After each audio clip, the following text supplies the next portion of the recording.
તો આજે ધનતેરસનો પવિત્ર તહેવાર છે। ધનતેરસનો આ દિવસ છે ત્યારે તેને અનેક રીતે શુભ માનવામાં આવે છે। તો અમદાવાદની વાત કરીએ તો અમદાવાદમાં ધનતેરસ નિમિત્તે ખરીદીનો માહોલ જોવા મળી રહ્યો છે।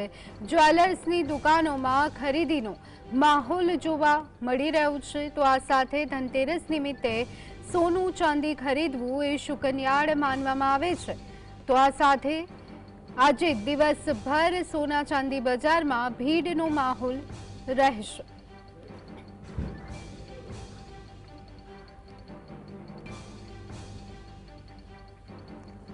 તો દિવાળીના પવિત્ર તહેવારોનો પ્રારંભ થઈ ગયો છે।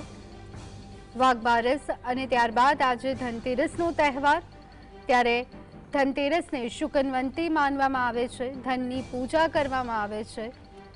લક્ષ્મીજીની કૃપા મેળવવા માટે આ દિવસે ખાસ પૂજા અર્ચના કરવામાં આવતી હોય છે। ત્યારે આજના દિવસે સોનું ચાંદી ખરીદવાનો પણ વિશેષ મહિમા રહેલો છે।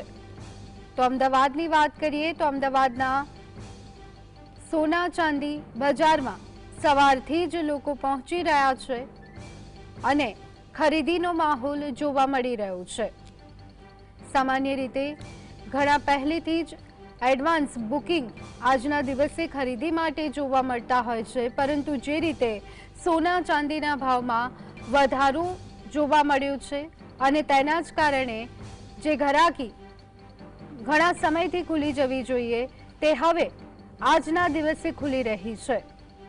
આજે ધનતેરસનો પવિત્ર દિવસ, પાવન દિવસ, સોના ચાંદીની ખરીદી માટેનો શુકનવંતો આ દિવસ, ત્યારે અત્યારે હાલ અમદાવાદના સોના ચાંદીના બજારોમાં ધીમે ધીમે લોકો પહોંચી રહ્યા છે અને ખરીદી કરી રહ્યા છે।